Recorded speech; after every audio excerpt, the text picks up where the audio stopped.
What is going on, guys? Welcome back to Eat, Train, Prosper. This is episode 175, our November 2024 Instagram Q&A.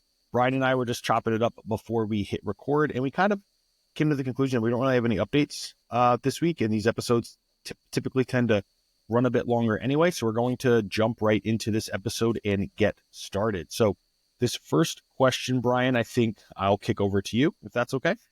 Mm-hmm. In your sessions, do you ever swap exercises to still be able to train certain muscles? For example, I train my triceps Friday. Today, Saturday, I'm planning on doing chest, where I have dumbbell press. My triceps are still sore, so this will likely affect my performance negatively. I see 2 or 3 options here. Swap the press for a fly, rest another day, or just do the session anyway. What would you do? Yeah, it's a good question. This one actually came through my DMs a few days ago, and I didn't get to reply immediately due to life and things. And so I came back to a DM from him like a few hours later that said, fuck it, I'm just going to train. And so he ended up making a decision without my input, which is totally fine, because I think training with sore triceps, training your chest with sore triceps is likely at least something that you should try and see if it does, in fact, affect your performance. My inclination, though, would have been to tell him to just try and rearrange his training program in general so that he doesn't have a debilitating tricep soreness heading into chest day the very next day. You could have even put one rest day between those two, maybe made that biceps that day instead of triceps. I mean, a number of different ways you kind of could have manipulated the training program so that you don't have to deal with this issue. Even if it's not an every week issue, it's just why deal with it if you don't have to. So my suggestion would have been, rearrange the program, find a better way to do it. But in this case, not a big deal if you want to go train, see what happens, see if you lose performance, and then, decide if you want to make adjustments from there. I don't think it's like worth over analyzing or over stressing about. And I would just kind of, experiment and see whether it does in fact have negative impact on performance or not. Yeah, but my initial inclination was similar to yours I think the best case would be to like program around this. If triceps are still sore, or you're going to train triceps and then chest the next day, if triceps are the priority, then you just kind of take that a little bit. But if they're not the priority and the chest would be a higher priority, you might want to program around it. Or like you said, just train it and see. I think it's unpleasant in the beginning, but there's been numerous sessions. Some of them I've been like legitimately under recovered for, and I get like 2 sets in and I completely forget about it. And it's just like a training day, and I've had pretty good performances. Now, don't get me wrong. There's probably some pretty good devil's advocate to play on there that because you're not recovered, you're not going to produce the stimulus, or the adaptations will not occur. And I wouldn't necessarily argue against that. But like Brian said, you might just want to find out for yourself a little bit. Yeah. To go back to the beginning of the question, we didn't quite answer. In your session, do you ever swap exercises to still be able to train certain muscles? So I guess what he's referring to here would be like, okay, so yeah, here's what he said, swap the press for a fly. So in that case, he's like, hey, I have my triceps scheduled before my chest, but dumbbell pressing is going to involve my triceps. So what if I swap out the dumbbell press for a fly, decrease the involvement of my triceps, still get the stimulus to my chest? So my response there is basically that now you're making adjustments to the program, which makes it harder to track progress and harder to diagnose whether in fact you are progressing. So my thought would be like, hey, if you really want to train triceps before chest and you don't want to rearrange your program, then maybe you make a permanent swap, and maybe that dumbbell press always becomes a dumbbell fly. And now you kind of mitigated the problem while also still being able to keep the sequencing in your training the way that you wanted to with triceps, then chest. But ultimately, like we were saying, I just don't see why it's to be arranged that way. And I would probably try to just arrange the program in a manner that doesn't have that soreness in that way. This next one, I think we should kick over to you as well. Heart rate recovery is all the rage these days. How do you go about assessing this for yourself? I find it makes a huge difference in the heart rate recovery score, depending on whether you move around or drink anything immediately. Yeah, I agree 100% with the latter part. So this question came in after I posted an insane heart rate recovery for myself where I went running the other day, and I finished my run with, I was doing 30-30s, like 30 seconds on, 30 seconds walk type thing. But at the end, I was just like, you know what? I want to get to 4 miles. I think it was 0.15 miles left.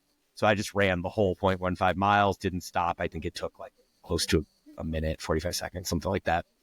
When I finished that, my heart rate was at 169 beats, and heart rate recovered down to 65 beats in the first 60 seconds. So I dropped 104 beats in 60 seconds, which is my personal record. My prior record was 100, and that was a complete outlier. So to see 104 was like, what is going on? And so I posted that, and then this prompted this guy who's a regular listener of ours, I think his name is Jason, to ask this question. And he's 100% right. Like, if I were to have finished that run and then gone inside, gotten a drink of water, walked around, or drank my water while even sitting down, all of that changes the response to the heart rate recovery score. And so my general approach, just for consistency purposes, is that as soon as I hit end workout on my watch or whatever, I just sit down and don't move.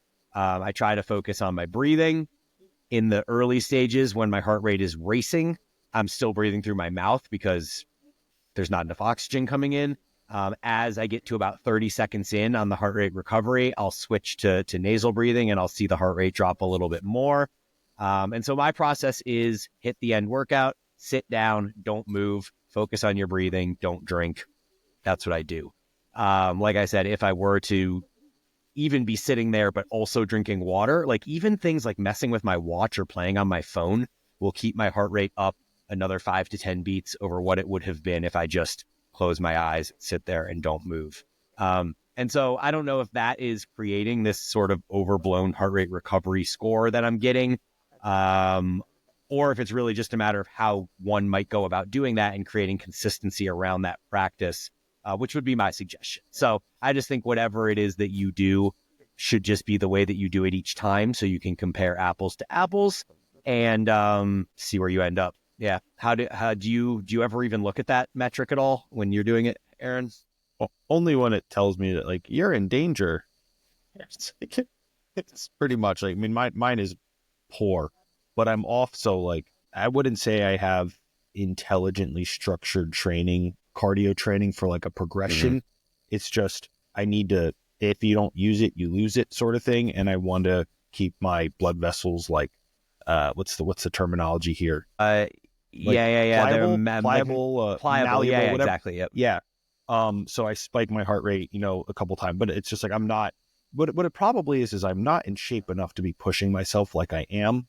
And then I'm falling apart afterwards. Yeah. Cause your body is not like, it's not decreasing its fatigue level super fast because your fitness isn't super high.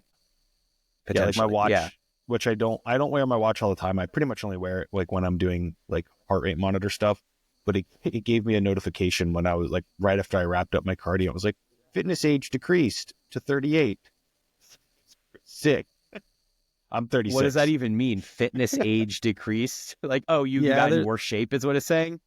Yeah, there's like some like what would you call it? Like a proprietary metric to Garmin. It's like a fitness age that it calculates based off the inputs you give it, and it's like yours decreased to 38. So it's funny. All right. Well, at least you're getting super yoked. My guess is that algorithm is probably somehow affected by body weight, and so as it notices your body weight going up relatively to like your output, your VO2 max is inevitably going to decrease as body weight goes up because you have more human to power. And so I'm sure that's part of that calibration as well. Okay, we'll kick this one over to you to start off, I guess, with this as well. So the abbreviated training is piquing my interest. Do you really believe this will work for most people with such low volumes? Does it change depending on your training age? Yeah, so this question comes on the heels of our last episode, which was something around effort, episode 174. And I had a bit of a tangent where I went off discussing kind of the current state of my training with abbreviated training and a number of the people that I've been associating with over the last 6 months or so as part of this kind of abbreviated training group. And then also referencing how this is how I actually got my start in training 25 years ago was through abbreviated training. So I think it's important with regard to this question to note that, like, as much as I am currently using this, and I think that there's a ton of value in it, I don't program abbreviated training for my clients. I still follow an evidence-based approach that stays somewhere between 8 to 15 or 20 sets per muscle group, using a variety of different exercises, using RIRs and somewhat biased, N1 style movements to target specific musculature. So like a lot of the things we talk about on here are the ways that I program for my clients. I am moving closer and closer to this idea that I think abbreviated training is, I don't want to say the way, because there's multiple ways, but I think it is an effective way for many people to train. And I think a lot of my decision-making framework around that is based on the fact that 99% of people aren't actually trying to 100% optimize their physique and stand on stage with as much muscle as humanly possible on their frame. And I do believe at this point that training really hard, intensely, focusing on progressive overload with big compound movements, even on an infrequent low volume basis, will get you the majority of the way to whatever your strength and physique goals are. And so when it comes to this balance between life and all the things that go into life, like work and family and other obligations, plus you balance that with the desire of trying to be strong, be healthy, and have a physique that you're proud of and maybe is admired by others, that can all be achieved with this kind of lower volume, lower frequency approach. And so it really depends when you come to me, like what you state as your goals and how important is it for you to get that extra 1, 2, or 3% that maybe, we don't even know, maybe you would get by using higher volumes and more biased movements and things of that nature, like we discuss on here. So like anything with coaching, it's all a conversation that begins with a discussion around what is your time commitment, what is your desired level of duration, like duration per session, frequency per week, and desire to input effort, because abbreviated training only works with higher efforts. So I think that's a general basic background of my belief on it. Yeah, I have some other thoughts, but let me kick it over to you for anything you have to kind of say on the topic as well. Yeah. So I'm going to break down the question a little bit more. Do I really believe this will work for most people with such low volumes? Yes, I do believe that. But asterisk, the effort needs to increase per set, like Brian mentioned. Does it change depending on your training age? Ultimately, I do think that, but I don't think it's causative. I think it's like a discovery sort of thing.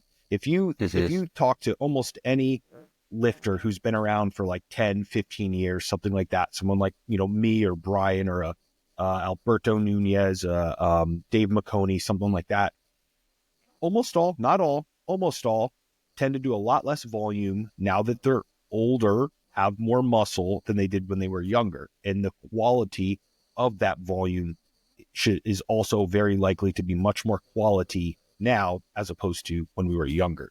So I think most people end up doing less volume as they get older, but it's not because they're older. It's because that they've discovered through whatever, method of their own, that if they did less work but more quality work, it's more favorable for what they want.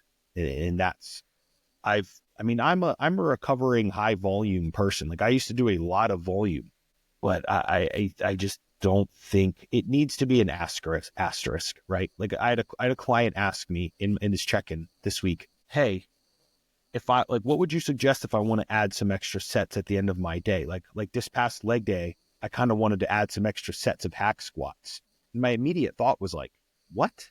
Like, what? Right. Like you should be working harder, sets dude. of hack. Show me your sets of hack squats if you want to add extra sets of hack squats. No one ever said, can I do extra sets of hack? Yeah, right. And I shouldn't say unfortunately, it's unfortunately, he's a member at this kind of like boutique gym where they don't allow any filming, like no filming at all. So like I can't see his sets, unfortunately. But that was my initial thought. Like, what extra sets of hack squat? Like I need to see what your hack squat looks like, because my initial thought is you're probably at like a 7-8 RIR where I want you at a 2, and then you're not going to want extra sets of hack squats. So right.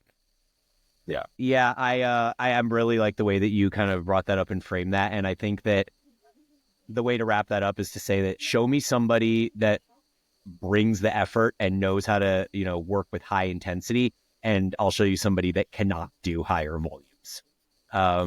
And so that's sort of that natural progression that Aaron is talking about, is you can do higher volumes in your like earlier intermediate stages because you don't know how to bring the intensity the same way that you do as your training age increases. And that's why if you reference our episode that we did a couple months ago, that was something like training volume over the training age or something along those lines.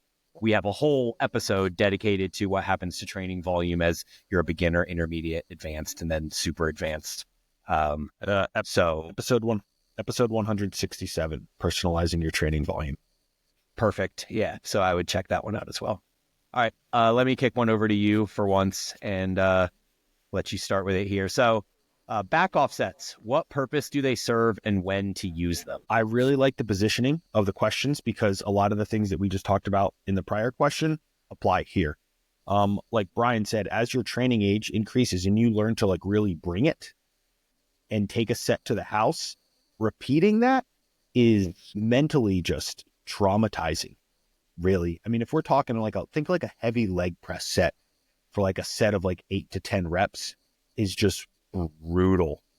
And then doing that again, I mean, stimulus will increase, yes, but this is where a theory from Dr. Mike Israetel, like stimulus to fatigue ratio, comes into play. That second set is going to cost you from a CNS standpoint, and fatigue is going to skyrocket. So this is somewhere where using like a back off set is nice, because we get less total load. So we get less total load on the CNS. We get to work in a slightly higher rep range, which if we're someone who wants to, if we wanted to use the theory of like undulating rep ranges, we can take that into advantage as well. And it allows you to have a second or even potentially third, however your volume is structured, approach towards failure, but at a less total load or less absolute load, therefore less like loading to the CNS. Yeah, that's totally accurate, and I agree with it.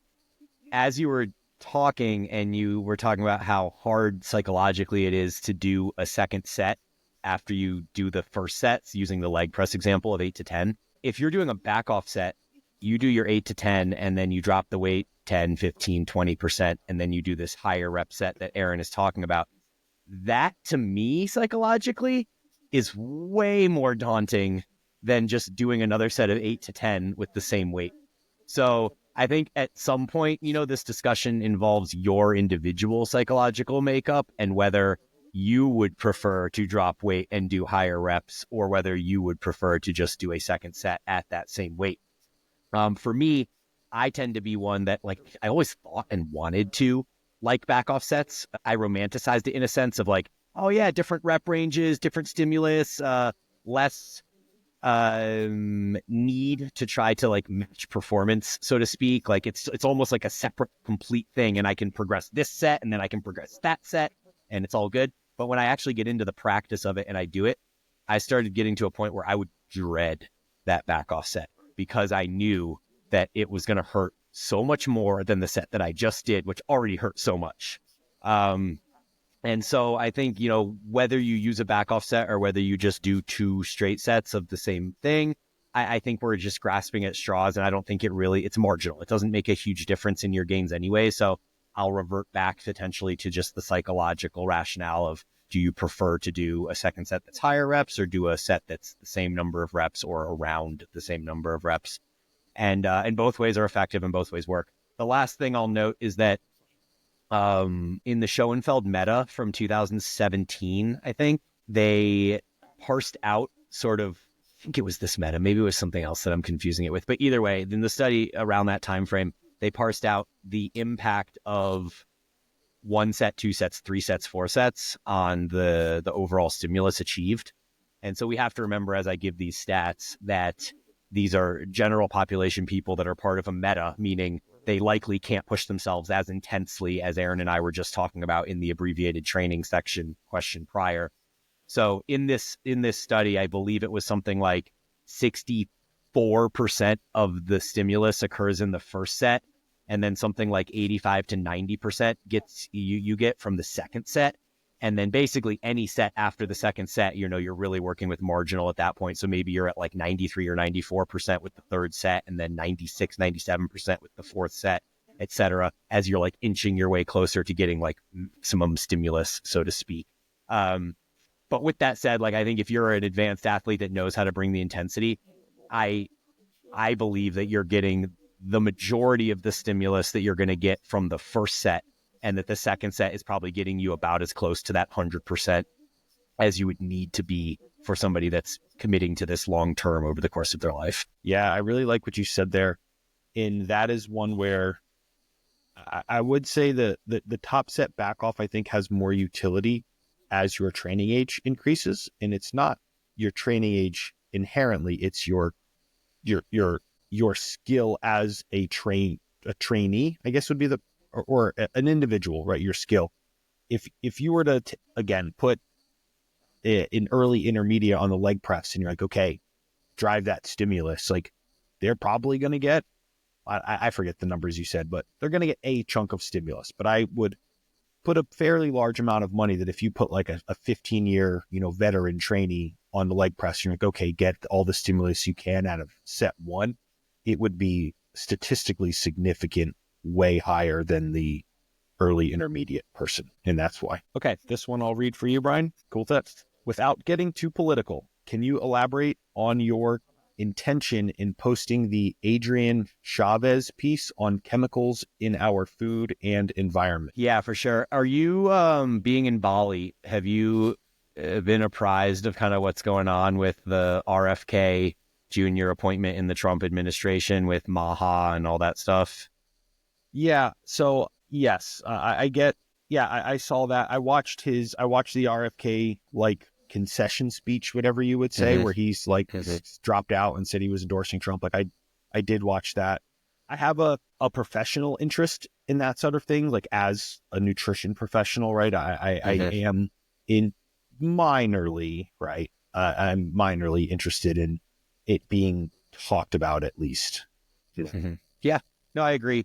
I sit on both sides of the fence on this issue. And to give some background, I come from a household where I grew up in the 90s, where my mom was extremely cautious of any sort of outside chemical or toxin. I'm talking preservatives and dyes in our food.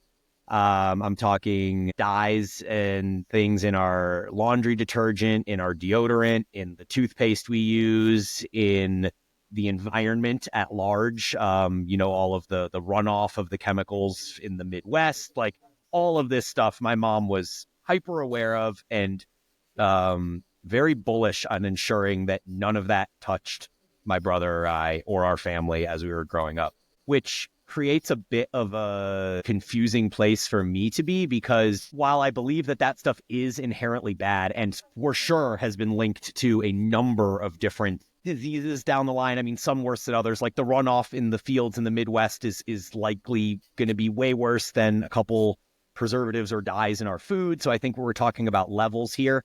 But to kind of get back to the original question as to why I posted that.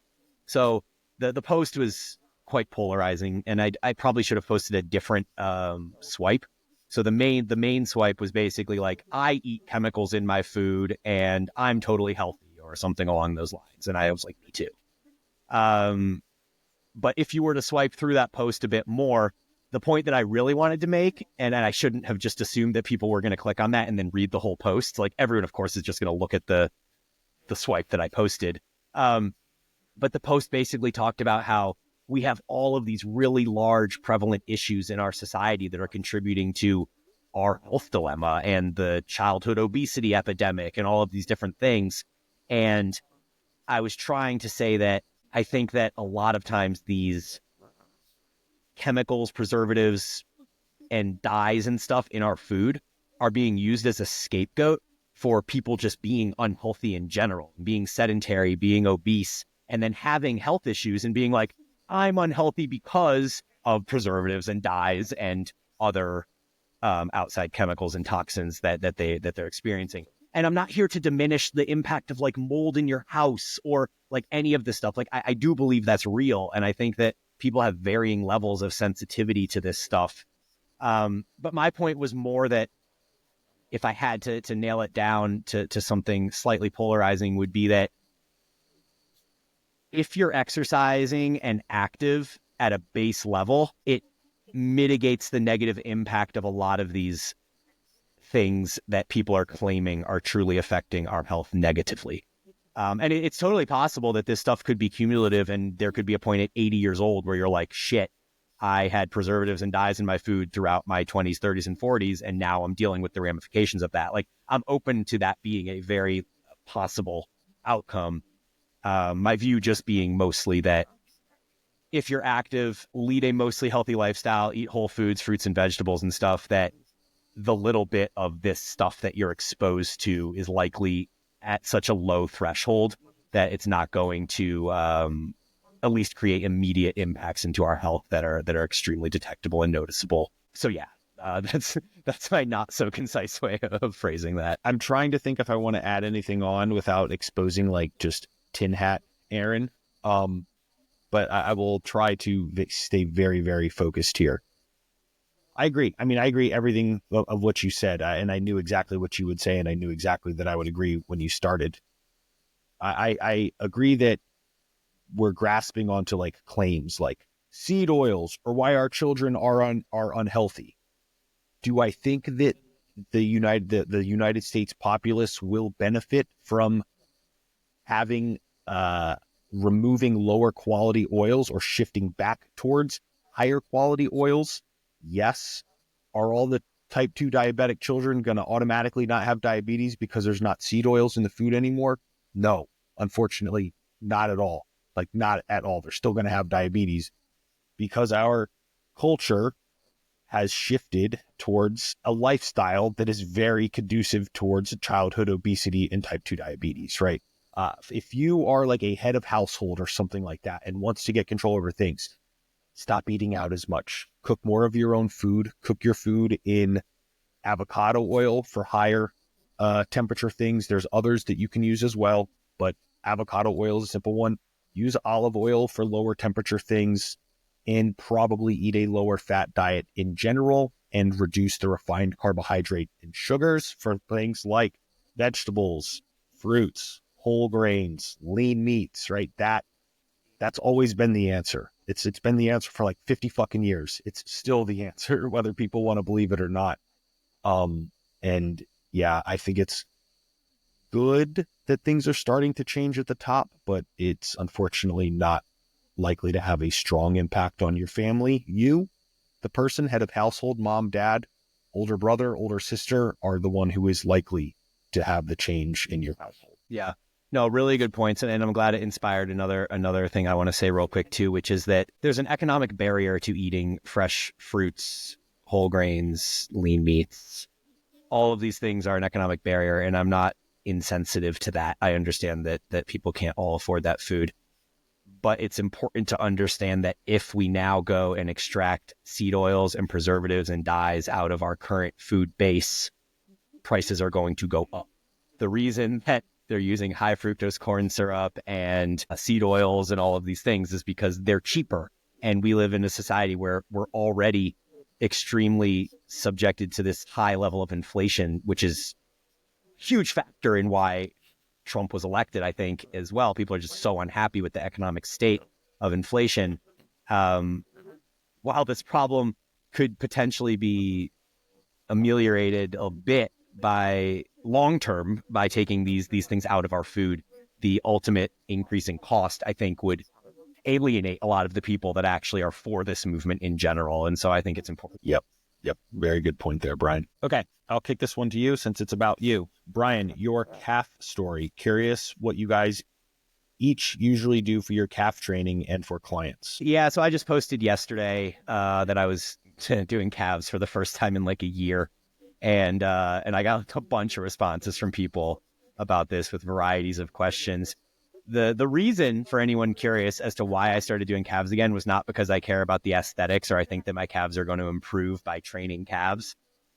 It's actually because now that I run once a week, I've noticed that my Achilles tendons get kind of tight for a couple days after I run. And I'm thinking that by doing this loaded stretch and contract movement through the dynamic range of motion, that I should be able to help my Achilles become more resilient to that beating. And so that's really the main motivation for instituting calf back into my program. As far as the actual question, which is what we do for calves for ourselves and for other people, for me, I've basically reached a point in calf training where I think the seated calf raise is mostly unnecessary. I mean, if you are a very top level bodybuilder and you happen to lack soleus development, which is the lower part of your calf, like, yes, maybe for like 0.01% of the population, a seated calf raise has some value. For most of us doing a standard standing calf raise, it's going to hit both your gastrocnemius, which is the top of the calf, and the soleus, which is the bottom. Thus, I think biasing the majority of your training to standing calf raises is great. I think whatever variation of calf raise you choose, it should, based on the predominance of research with calves' response to the length and position, we should be spending a ton of time at the deeply stretched position where your heel is basically hanging off the edge of the platform and you're under load. So I think every rep of your calf raise should have like a 2 to 3 second pause at the bottom. And I think which calf raise you choose doesn't really matter as long as you can load it and it's stable. My absolute favorite one is the single leg dumbbell calf raise standing on the edge of a stair. So I just hold on to the handle of the stairway with one hand and I hold the dumbbell in the hand of my working leg and I do my calf raises that way. If you have a great calf raise machine with one of those pads that sit on your shoulders or something along those lines, then you can do both legs at the same time, which makes life a little bit easier.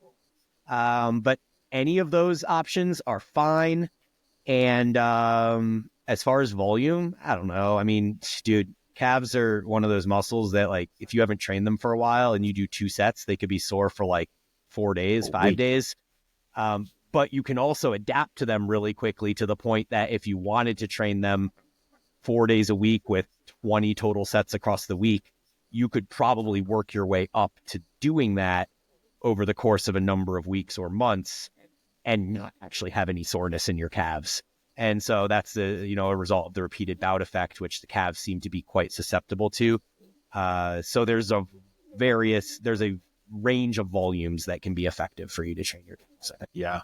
I want to echo what Brian said around how to train them. I'm not programming a seated calf raise anymore for clients. And a lot of times, like, clients, they don't really want to do calves. So, I mean, some do, but many would prefer not to. So I try and keep things simple. And I like to do a standing calf raise variation, like Brian said, a heavy emphasis on the stretch and then only coming up slightly above parallel. I mean, your first couple reps, 2, 3, maybe 4 reps, you'll be able to get like a full contraction. But then after that, just getting to above parallel, like there's a pretty good research article that came out, I think earlier this year, that showed, and it was pretty well designed, that like just getting, like, focusing on a deep, good stretch, contracting enough to get you, above like a flat, above like heel that would be on the ground. That's all you need, and really just emphasis on load. And that's exactly how I've been training them. Ironically, I have a soleus strain right now, so I have been having to, like, very trepidatiously tiptoe around calf training. I actually did the seated calf raise for the first time in like months and months yesterday with very light load, since I do have like a soleus strain and I want to just put it under some load. But yeah, I wouldn't be training the seated calf raise unless I, again, have a strain or need to work around something. Yep. Yep. What's the type of volume that you generally use when you're peaking, like when you're training calves optimally? How much volume per week are you using? 4 to like 6 sets. So I might do like 2 sets on a day. I really like to use cluster sets training calves. Like I'll do like triple clusters of like a 6-6-6 up to like an 8-8-8, something like that. Maybe a 10-10-10 if I want to use a lighter load. If sometimes I get like plantar fasciitis if I'm training the calves too heavy, and I'll use a lighter load to try and work around that. But typically like 4 to 6. Cool. All right, I'm going to kick this next one over to you. What are your thoughts on deli meats or smoked salmon, possibly carcinogenic? So I think it's not something like smoked salmon. I'll have like some clients use, it's a good way to get some salmon on like during travel or something like that, but it's not something I would regularly use for clients. It's not really cost effective at the amounts of protein you would really want to get out of it. The carcinogenic side of things, I think it comes from the nitrites, if I'm not mistaken, in some of the curing methods, potentially. But in full transparency, deli meats are like a C tier option that I use for clients only like when we need it. Again, it just becomes kind of cost prohibitive if we're trying to get 40-50 grams of protein out of a meal and you're using the deli packs. So you're going to be eating one every single time you use it, and it's just not really cost effective. I don't think they are bad, or evil per se, possibly carcinogenic, potentially, but really the economic structure of how they are sold and the quantities they're sold, it's not over. It's like I said, it's going to be a C or third level choice for a client because of the cost. Yeah, I agree. The cost is important for a lot of people. I literally cannot remember the last time that I bought deli meat like in a vacuum sealed package the way that they come. It probably has been like 20 plus years. I maybe college. Like for real, when I buy any meat now, I go to the deli counter and then I have them take the big turkey and thinly slice me pieces from there, which I don't know if the meat, I'm going to assume the meat isn't prepared the same way that it is when it has to be like vacuum sealed and like there's like that liquid in there and it's all like slimy and disgusting when you pull it out, like those little kids pepperoni or salami pieces or whatever those are. Like I don't have science to say this is true, but I just feel when I like touch those things that they must be carcinogenic because they are fucking disgusting. And I judge people that eat those at some level. So even like little kids, I see little kids eating those little like snack packs with the dripping like salami coming out of it, and I'm just like, like what are you doing to yourself? There are just better options out there, and especially as Aaron said, if you want to get like higher levels of protein, that's just a completely poor way of getting protein in your diet. And if it comes with like a ton of preservatives and nitrites and all of this other crap with it, like I would just veer towards eating something else personally. There's one final thing I'll say on this. Now, there are some higher quality options where it is like pure turkey breast or something like that. Again, the cost is going to be even higher, but there was something, man, this is probably like 2019, 2020 that I saw, and it was like a joke around like the deli ham and the meats and stuff and how they're actually prepared, and like it's many of them, like I said, not all, but it's like a homogeneous structure of various different cuts of meat and the way that it's like melded together.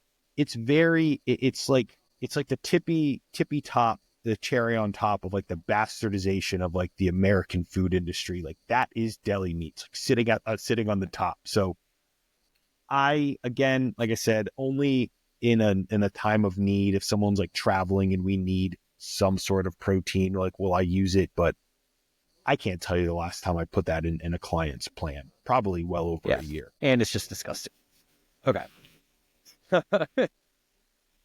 What is the biggest thing each of you have changed your mind on in the last 12 months? Do you have one off the top of your mind, Brian? To go Yeah, first? I do. I Okay. think it goes back to what we were talking about in question number 3, which is the abbreviated training. I think, if someone asks me what's the thing I've changed my mind the most on in the last 12 months is the training volume and training frequency that I will likely be using for the majority of the rest of I just think like a year ago, I was so bought in to evidence-based everything, volume being the primary driver of hypertrophy.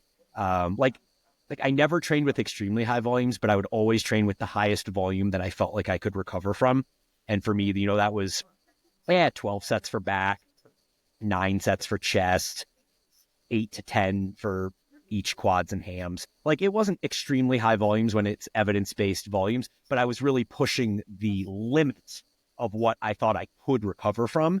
And now I've completely shifted where I'm almost training with the least volume that I can still progress with. And at my training age, it's likely that those two things are not much different. So whether I'm doing 3 sets or 12 sets per week with the amount of intensity and effort that I personally can bring, I don't think there's a huge delta between what my results are going to be from those two very distinct approaches.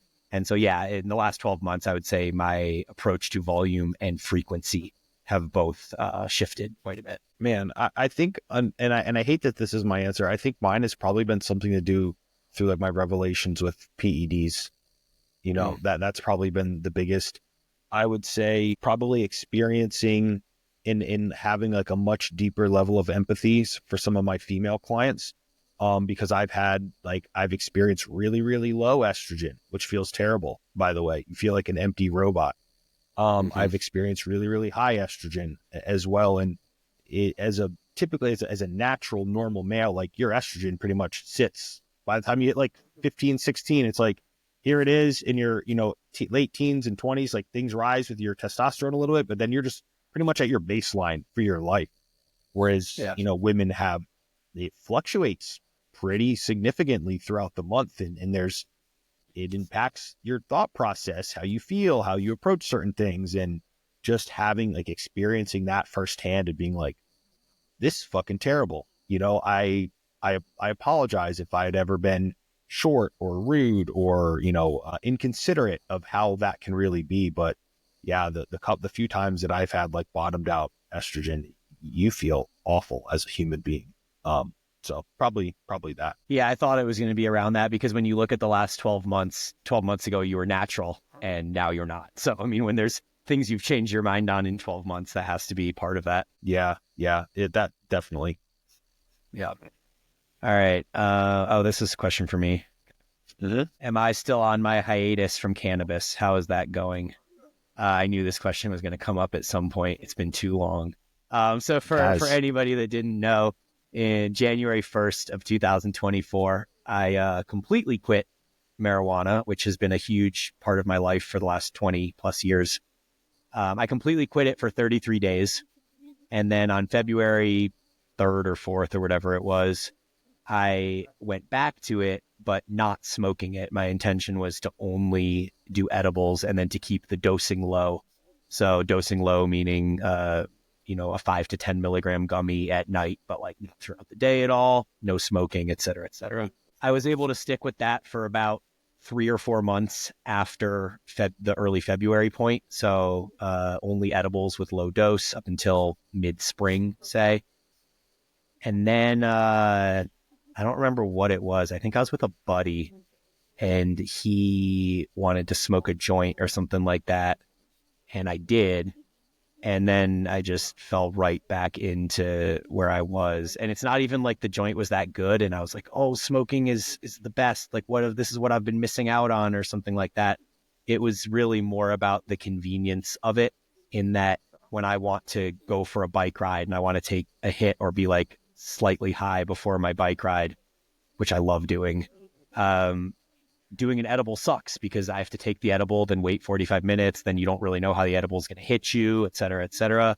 Whereas if I'm just sitting out there ready to go for my bike ride, I can take one hit off my pen and then boom, I'm on the road. I'm biking again, happy, and life's good. And so about mid-spring, I went back to smoking with my vape pen. I quit again at some point because I felt guilty about it in midsummer for like a week or two.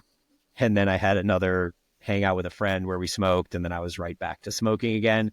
And this question is actually fortuitously timed because I've just, again, been starting to have personal guilt about smoking and feeling like I need to stop this again. And so to answer the question, I'm kind of right back to where I was a year ago. I do have more awareness around it, my use. I don't just use and then put it into the back of my mind. I make a conscious decision to say I'm going to use right now, but then I'm going to not for the next 6 hours, 8 hours, whatever it is. I feel like I'm justifying, but ultimately, I fucking love marijuana and I feel like it's mostly good for me. I just really do need to stop smoking it because I think that it's not good for my lungs, and I know it's not good for my lungs. And with my focus on health and longevity, while I do think marijuana is good for me in general, I don't think it's good for me to smoke it. And so I'm going to be back on that train here again at some point. Yes, Aaron. Do you think there's any testing you could get done into like your lung quality? And well, here's the thing. I can almost guarantee there's like testing you could get done. Yeah, into, for like, sure. your lung quality and stuff. Have you looked into or thought about that at all? I haven't, and I should. But the reason I haven't is because the last thing I want is for it to come back that my lungs are totally clean, and then for me to be like, have an excuse to just say, well, I've been smoking for 20 years and my lungs are fine. Now I can just keep smoking for the rest of my life. I'd almost rather assume that it's bad for my lungs and then make a decision that's beneficial for my health and longevity in that framework. That is a test that I'll likely do if I can ever quit smoking for like a long duration. Say I can go a whole year where I'm not smoking at all. I think at that point, maybe I get tested and see where I stand. But ultimately, I just want to stop smoking. Like that's really the goal. I just want to stick to edibles. I want to try to make that the thing that I do when I want to be high and understand that that means that I have to wait 45 minutes to get that feeling. And that's just like the cost that I pay for that. So it is what it is. I'll keep you guys updated as things change. Very good question asker. What is the best piece of home gym equipment for Zone 2? If you could only pick one. Yeah, I love this question, and I think that it actually depends. Big surprise. So, anecdote here. When I first started doing Zone 2 a number of years ago, I tried to do it on a bike that did not have arms that move. And because I was not fit enough aerobically, my legs could not clear the lactic acid fast enough, or the lactate is the proper way of saying that. And thus, I couldn't even get into Zone 2 on a bike without arms that move. My legs just started burning too much and kept me from getting my heart rate high enough. That cleared within a number of weeks, and now I can bike no problem without arms. However, depending on your base level of aerobic fitness, the safe bet would be to get some sort of assault bike or Airdyne or Rogue Echo bike or one of those bikes that have arms that move. Echo bike has arms that move, right? Am I wrong on that? Yes. Yep. It does. Okay. So yeah, getting a bike with arms that move allow you to make this into a full body workout, which also actually makes it more effective for Zone 5. So it can be effective for Zone 2, but it can also be very effective for Zone 5 in that you can utilize your entire body and really get some metabolic impact there. However, what I don't love about the bike with the arms that move, specifically for Zone 2, is that you are occupying your hands the entire time you're doing Zone 2. And one of my favorite parts about Zone 2 is that you can do things with your hands. So I could potentially be playing on my phone or reading a book or an article on iPad or like any other number of things I could be doing while I'm doing my Zone 2, which makes Zone 2 more bearable. And so I think you're kind of left with a decision there as to like, do I need the arms that move? Am I willing to put in a few weeks of time without the arms that move to kind of get my legs to a point where they can clear the lactate fast enough and that I can get into Zone 2? And so you've seen I've been focusing on the bike a lot here because I do think the bike is probably the best tool for zone 2. Rower is not a great tool because of the slide stroke, I believe it's what it's called, where you release and you go back to the beginning. There's that 1 second period where you're not actually working per se. So I think that the rower in many cases is better for higher intensity aerobic work where you can really crank on it and get your heart rate up. Maybe not quite as good for zone 2 until you become a really proficient rower, which many people are not. Running is also a totally fine option for zone 2. I love running, but most people aren't in good enough shape to run and still stay in zone 2. So again, for most people, running is going to be better for higher intensity. It took me a really long time to be able to run at a pace that was zone 2. But if you talk to experts in running, they'll basically say that if you're running that slow, like for me, it's about a 10.5 minute mile pace is my zone 2. If I'm running that slow, it's likely that my gait isn't great. So I'm not actually running with proper form. And so if you want to do zone 2 for running, you kind of have to get in good enough shape that you can keep a 9.5 minute mile, probably maybe 10, but enough that you can keep good running form. And so again, for a lot of people, running is just not a great choice. So yeah, I hopefully provided some wide perspective on that, on the different options that are available out there. And I would just veer towards one of the 2 bike options, depending on your situation. My vote would be stationary bike. Yeah. So you use a bike without arms, right? For zone 2, yes. Yeah. For my sprint sessions, no. Right. That which makes total sense. How did you find the clearance of lactate in your legs when you first started doing that? I remember messaging you about it because it was about 2.5 years ago, because it was when we first moved back to Bali again. And yeah, I couldn't get my heart rate high enough because my legs were just screaming at me. And then within like 3 weeks, it just went away. And then like I could do it. So it's one of those things like you have to get in a little bit better of biking shape, and it just solves it on its own. And now it's like, now zone 2 is so chill. Like zone 2 is quite nice. If you have like a show you're into or whatever, you're talk about killing 2 birds with 1 stone without like feeling like you're dying or even really working out. Like I feel like I'm just kind of chilling. You know, I check my heart rate, I make sure I'm where I want to be, and I'm really just sitting on my ass watching the fucking show, which is pretty sweet. Yeah, no, I agree. I think 3 weeks is also about the right number. That's what I thought as well when I was getting into it. It was about 3 weeks to clear the lactate and become in good enough shape to actually get something out of the stationary bike. All right, this one is long and for you. So how do you determine what maintenance calories are for someone who has potentially been maintaining in a chronic deficit? That sounds counterintuitive and dumb, but possibly true. For example, I weigh 200 pounds and maintain that by eating 2,400 calories a day at 10 to 12% body fat. So this person's quite lean. I mean, 200 pounds at 10 to 12% body fat. I'm rarely full after meals, but generally satisfied or slightly less than full. I've heard a lot recently about the magic of eating at maintenance for people that have been in a chronic deficit or surplus from people like Dan Garner, and wonder what to target. Is there a natural point of homeostasis where hormones, fat-free mass, hunger, and fat mass intersect for a given level of daily or weekly energy? How do you know when your clients achieve true maintenance? So I think what I want to do is back it up a little bit, and we'll walk through this in chunks. I think I'll start at the end. How do I know when clients achieve true maintenance? We have nearly identical weekly averages over a period of like 2 to 4 weeks. And we have calories the same, with the number of deviations the same as well. And what that typically looks like is 1 to 2 meals out. And I ask them to steer their meals out towards similar, moderately controllable sources. Very simple sushi, Vietnamese, like a Turkish kebab, rice, salad sort of place, right? That's how we find true maintenance, right? Typically it's after a calorie deficit, and we're going through our reverse diet, and we want to find out what maintenance will be.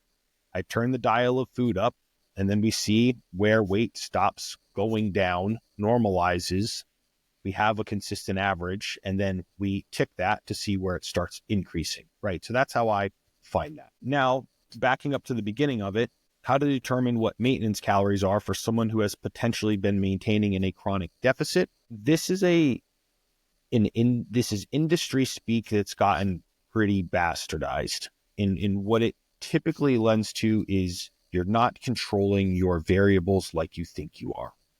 If you have been in a chronic deficit, your weight will have been consistently declining, right? Objectively. What ends up happening is typically what I call like lifestyle creep.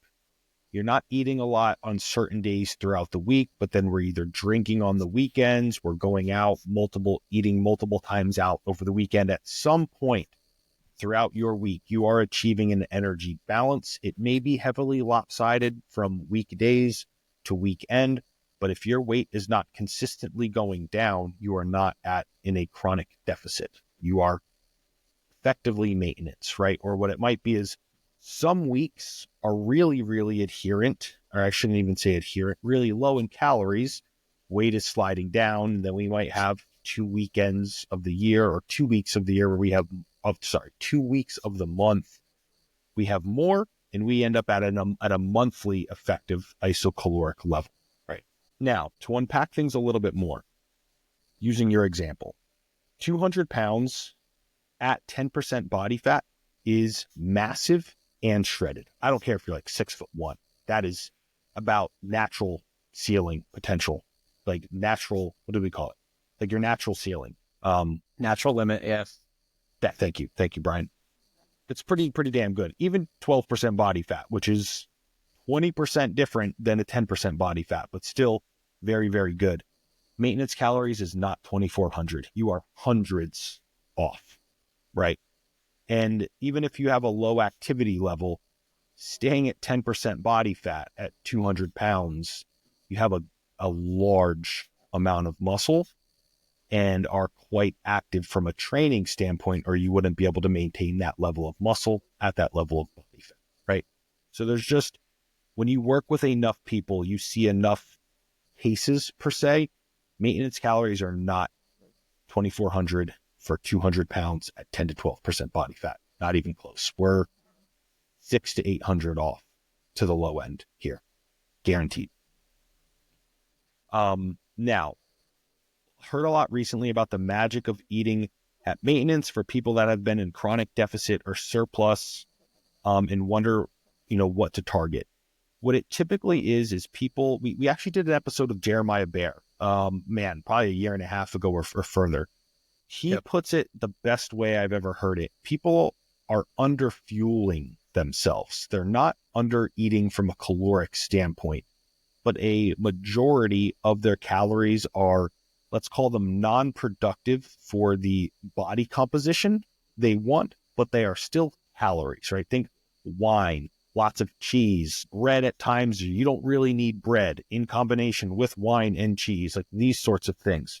For those people, if they just start shifting towards more micronutrient dense foods that are going to be typically higher protein, higher carbohydrate, but in specific times around training, pre, intra, post, you're able to get improvements through food timing, but then also increasing your consistency and therefore reducing variables, right? Like the number of meals out, the types of meals out, by controlling those a lot better. Now, the last question, is there a natural point of homeostasis where hormones, fat-free mass, hunger, and fat mass intersect for a given level of daily or weekly energy burn? Yes, there is. However, the delta is not that far off. So like, let's take your example, you're 200 pounds, 10% body fat, right? That might be, let's call it 3,000 calories for simplicity's sake. But now if we're saying, hey, but now I'm not 10%, I'm like 13% body fat. It might be like 2,946. So it's like 60 calories per day or something like that with that shift in 3% body fat. So again, is there a difference? Yes. Is it pretty much inconsequentially small in the grand scheme of a day of calories? Yes. The things that people run into is people are nowhere near as consistent from a caloric intake day to day as they think they are. If you would like to run this for yourself, 3 weeks, no meals out, eat a meal plan, every single day that you cook for yourself or get prepared from the exact same place, and you will see. I can all but guarantee if you ate 2,400 calorie meal plan at, where are we at here? 200 pounds, right? 10% body fat. Your body weight will go down over that 3-week period. So just a little bit of a misunderstanding of things that can be true, but get miscontextually applied very often. Yeah, great answer. I'm not going to add anything to that. So very thorough there. Next question asks, do you train differently based on aches? My knees have started hurting recently. My first thought in looking at this question is to reflect back on our CrossFit days and how my knees are always hurting. And I think you were in the same place because we're basically squatting dynamically through various Olympic lifts and squat pattern movements, multiple 4 or 5 times a week or more. So that's obviously an outlier case. And I'm going to guess this person is not a CrossFitter that's training with that type of volume. But to answer the question, as far as do I change my training with aches, the first thing that I would do is try to figure out how I can warm up thoroughly and do some outside of the gym body maintenance work to try to mitigate that problem. So examples of that might be doing some barbell mashing on the susceptible areas of your quads before doing any sort of squat movements. So barbell mashing would be taking the edge of the barbell and kind of like rolling it along your thigh, which is really, really painful. You can do things like the voodoo floss, where you wrap the rubber band essentially around the upper thigh, just above the knee and or just below the knee, and then do some squats with that on there to kind of create some distractions and blood flow to the area. So I would be doing at least at a minimum those 2 things before squatting. And usually what you'll find is that even if your knees are kind of bothering you going into that, by the time you finish that pre-training maintenance routine or prep routine, that you can squat mostly pain-free. Ultimately, I would probably look for movements that cause you less discomfort than others. And so it's tough to say what may or may not be a problem for you. But I know, like, for me, one of the things that really seemed to help is making sure that in any squat movement that I'm doing it very deliberately with a pause at the bottom where the quad is stretched. So when your butt is kind of down on your calves, pausing down there. And then as you initiate your ascent out, making sure that ascent is being initiated with your quad muscles and not with your knees. And I know that like both are working no matter how you think about it or whatever. Like both your knees and your quads are both going to be impacted, but through deliberate focus, which may require slightly less weight, but with deliberate focus on making sure that you're pressing through your quads to ascend out of any squat, you're going to take a little bit of that pressure off of the knee. I also, as crazy as this sounds, I think like 15 years ago, 10 years ago, if you would have said this, people would have said you were crazy. But things like sissy squats and other things where your knees go over your toes, like knees over toes guy, these types of movements are actually really, really good for strengthening your knees. And like I was saying, 10 or 15 years ago, it would have been blasphemous and people would have been like, your knees are going to shoot out of your skin and like you're going to need surgery, your ACL is going to tear, whatever it is. It's like, no, this stuff is actually really good for you, but obviously you can't do it if your knees are in extreme pain. So thoroughly warming up and making sure that they're not in extreme pain and then doing these types of movements will in the long term help. And then the last thing I'll add in is weighted reverse walking. So walking backwards, but with weight, very, very helpful for the knees. You can use a sled.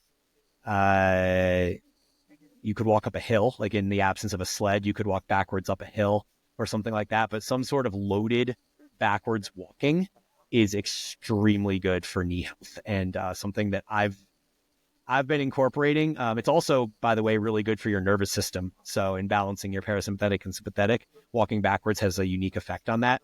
I just read something about that recently, but it does help with knee health as well. So backwards walking should be something that you include. Yeah, those are all really, really good. The backwards walking I forgot about. I ironically have been dealing with like bad knee pain the last few weeks, and it's getting the best of me. If I'm honest, they feel fine until after training, like about 2 hours after training, they just ache like hell, right? Like just the patella, and they'll hurt for like 3 days. It started after coming back from my hernia. It's like the first leg session back and like deep knee flexion. Oh fuck, my knee hurts, and it's just been like that way. So it's been very frustrating. I'm reducing my knee flexion volumes because it's like leg extension, zero issues, but any kind of deep knee flexion, I'm getting aggravation post session. Training performance is fine. I don't have any in session, but after it shows up. But yeah, I just haven't really uncovered what the source of it is yet. And you haven't been able to kind of figure out how to decrease that injury through maybe more, one thought just to be maybe more glute dominant squatting. So maybe less knee over toes, and maybe pushing more into like keeping a vertical shin when you squat or something along those lines. What's really interesting is that had like training legs in that manner always would give me knee issues. I had to always take my knees through like a full flexion to avoid knee pain. Gotcha. If I did any like glute kind of dominant squatting, I would get like achy knees from doing that. And now both are doing it for me. So it's got to be something I just haven't figured out. It could be because, like my adductors and stuff are so much bigger. I might be like, my gait might be different, or there's something that's changed recently, why it's happening. And I really just haven't figured it out yet.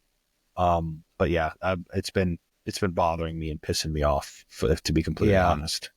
I can imagine. We'll definitely try some of that like weighted or uphill backwards walking, and I think that will help. Okay. Right. If you had minimal equipment options for your home gym, what exercises, equipment would you choose for the back? I'm building a home gym without much money. Yeah, I had to clarify this question because originally the question came through and it was just like minimal effective equipment options. And I was like, what are we asking here? So I got this clarification, and I still like kind of wish I had more, because I don't know if we're talking like home gym build where we're just going to have dumbbells and barbells, or home gym build where, there's barbells and dumbbells, but like maybe he can afford one back machine or something along those lines. I didn't get that clarification, so I'm just going to have to go out on a limb and assume here. But if we just had a barbell and dumbbells, one thing you could do would be go back and look at our back training episode that we did, which was part of our muscle group training series, where we literally covered how to train your back for home gym, full gym, and with dumbbells only. So you could check that out. But just to be a bit more concise here, I think, the standard free weight exercises are going to be your bread and butter. So things like bent over rows, whether that's with a dumbbell or a barbell, totally fine. The nice thing about the dumbbell is that you can change your hand angle. So you can go, with that pronated grip like you do with a barbell to get a little bit more of that upper back. You can go with more of a neutral grip, keeping the elbows in tight to the body, which are going to give you a bit more of the lat focus with your dumbbell rows. The unfortunate result of either of any type of back work that's only with dumbbells and barbells is that you can't do any vertical pulling.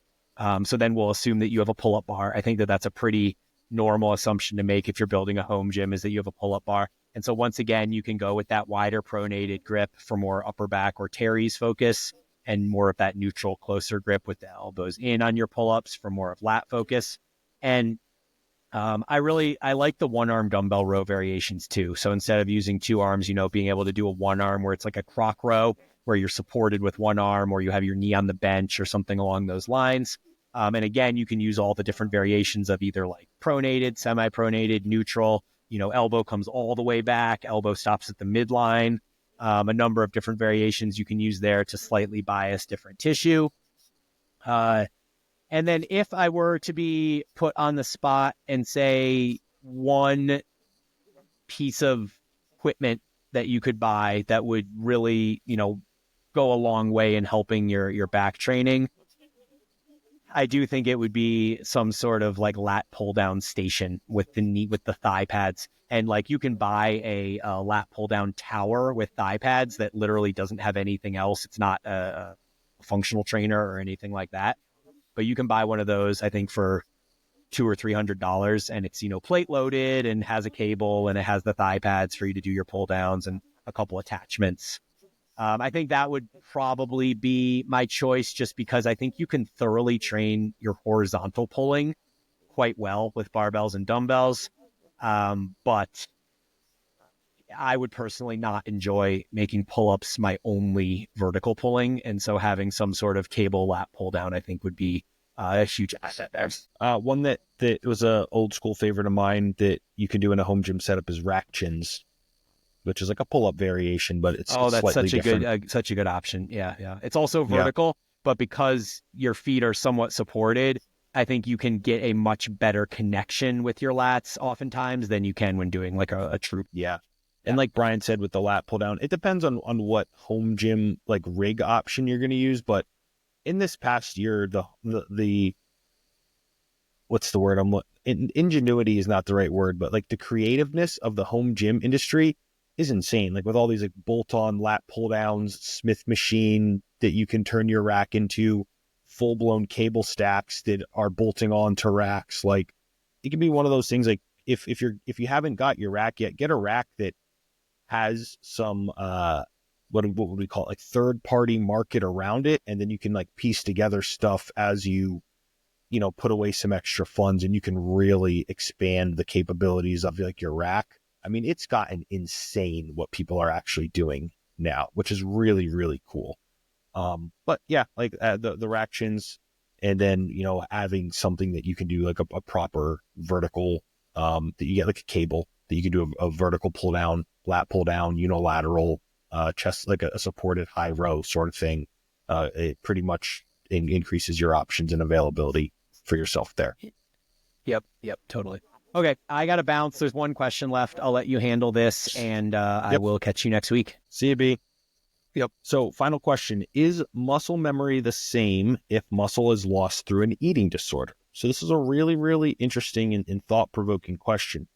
So I'll give you my high-level answer first. Yes, I think muscle memory will be the same if it is lost through an eating disorder. If we think about how muscle is lost in any fashion, either through effective, and intentional dieting, or unintentional dieting, like in the case of an eating disorder, it's the catabolization of tissue. The body is in a net negative where it needs to catabolize its own tissue as a fuel substrate for energy production, right? This happens to a varying degree when we're dieting, because we never retain 100% of the muscle mass that we have, or through something like an eating disorder, which is just, very unsustainable and unhealthy dieting, right? Now, here is where I think this question gets really interesting, is typically what we see with eating disorders are in younger parts of life. Girls coming of age, men coming of age, trying to get into like modeling or something like that, typically quite young into age, before building a significant amount of muscle. Now, I think, in the bodybuilding world, do people have eating disorders also? Yes, but I don't think they're necessarily losing muscle like what would be an eating disorder of someone who's like 16, 17, 18. So it's a little bit different, but in those cases, that person would have a considerable amount of more muscle than if they did lose it through an eating disorder. Yes, I do think the muscle memory would be the same. I think you're hard pressed to find any research on this to provide a definitive answer. So unfortunately, the answer that we have here is my conjecture and speculation. If anyone was to produce some published research on this, I would love to see it. But if we can look at some of the anecdote, there's I know of a few people offhand, and I don't want to air out people's business, so I won't put it out publicly, who did have legitimate anorexia and eating disorder, and who have built amazing physiques, top world-class physiques. So definitely can be done for sure once the mental paces are worked through with the proper professional help to get past the eating disorder. So a really, really cool, thought-provoking question. A lot of good questions in this episode. As always, Brian and I are appreciative of those of you guys who asked the questions to help us produce these episodes. And we will talk to you next week.